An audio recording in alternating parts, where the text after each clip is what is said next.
Why are you on strike? Because we're getting effed up the ass. They want to introduce AI. Do you think that would affect you? Absolutely, because they're going to do the rewrites. Writers get paid for rewrites. And without the rewrites, that screws up our payment.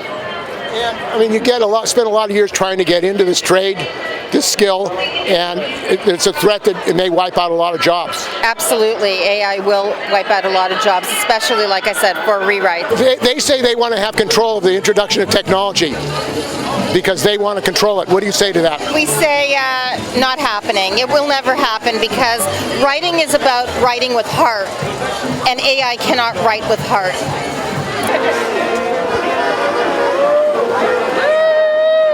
Rich. And do you feel that AI can't replace writers? Is that No way. No way. A robot has no emotions. It has no scarred childhood. It has no aspirations. It's copyrighted material that is regurgitated as something else. It needs to be banished. And what kind of work do you do? Well, I'm a writer, so. How long have you been a writer? I've been a writer for 15 years. And a lot of writers have said this is an existential crisis. Yeah. And what does that mean? Well, I would say, first of all, you have these studio heads and others who are saying that we don't need them. Let computers do them. We'll let computers take regurgitated material, give it to an intern, and polish it up. Every movie you've seen, every show you've seen on TV is done by writers. Writers, not computers. And writers are you can't make a living doing this at all anymore.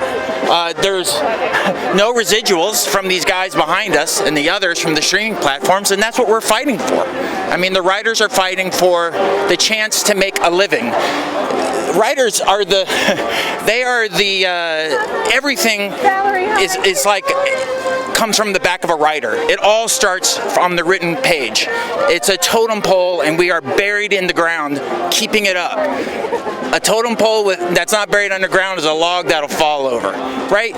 So writers deserve to be able to make a sustainable living at this profession. I think AI can be a tool, but it's not a replacement. I think AI can be used to enhance certain areas of people's lives, but it shouldn't be made to replace writers. It shouldn't be made to replace actors. It shouldn't be made to replace directors. It's nonsense. And as far as the entertainment community, they can use as much AI as they want to program their menus as to what we might want to scroll and watch, but everything we watch has to be written by humans, has to be acted by humans, directed by humans. My name is Angela Karanja-Schmid. I'm a critical care nurse. I've been working for Kaiser for 25 years. I have seen a lot of changes. The changes are critically affecting our patients. Nurses are not anti-technology, right? We are all for AI if it improves patient care, but what we've seen so far with AI is massive investments in untested AI, unproven, unregulated. The stuff that we're introducing inside these walls and testing on patients is unregulated, and that's what we're most concerned about. We want a seat at the table, and we want to be a part of those decisions that affect our patients, especially when they're unsafe. My name is Pam Cronin. I'm a San Rafael outpatient nurse. We're out here today bringing attention to a very important patient safety issue. Kaiser announced that they are planning to lay off a third of our outpatient nurses. This is a serious patient safety issue. Our patients already wait long times for appointments for routine procedures. Taking nurses out of the clinic is going to further delay their care. This is important life-saving care. Things like routine colonoscopies, cataract surgeries, care for our pregnant mothers. It's affecting all the clinics in the outpatient setting, and they're unnecessary layoffs. Kaiser made $12.9 billion last year. It was a record profit. They they don't need to lay off 42 nurses. We need our members to speak up and demand the timely access to quality care that they were promised.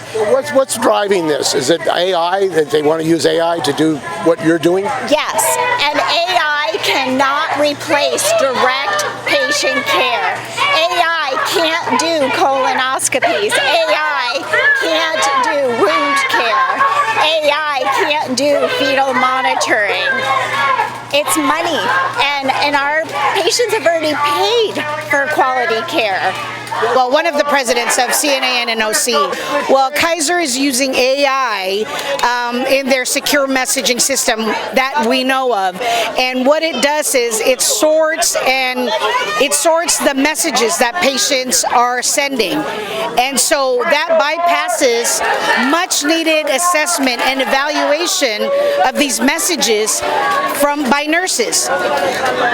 Patients send different kinds of messages. Either they're having a heart attack, stroke, refill, they're having symptoms that they don't know about. And it's the job of licensed personnel to get to those messages and determine if they are urgent, if they're routine, if they're emergent, and basically what to do with it.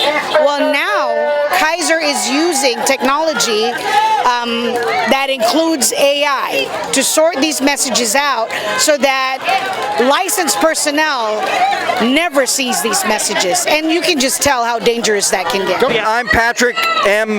Verone. I was president of the Writers Guild in 2007, the last time we went on strike, when we went on strike for the future of new media that's now streaming.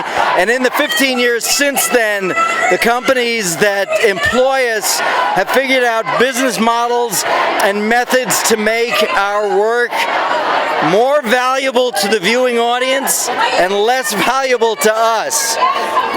We were struggling then for the future. Today, we're fighting for our present. Our friends, the viewers, everyone out there who watches TV, who goes to the movies, should appreciate that what we're going through is the tip of the iceberg, is the thin end of the wedge that all workers in the U.S. are facing when it comes to corporate expansion and the gig economy. I think we're all going to find that if they build robots that can take our jobs, there's going to be a universal rejection of our robot overlords. My experience has been that there's nothing that a human being can do that can be replaced by AI.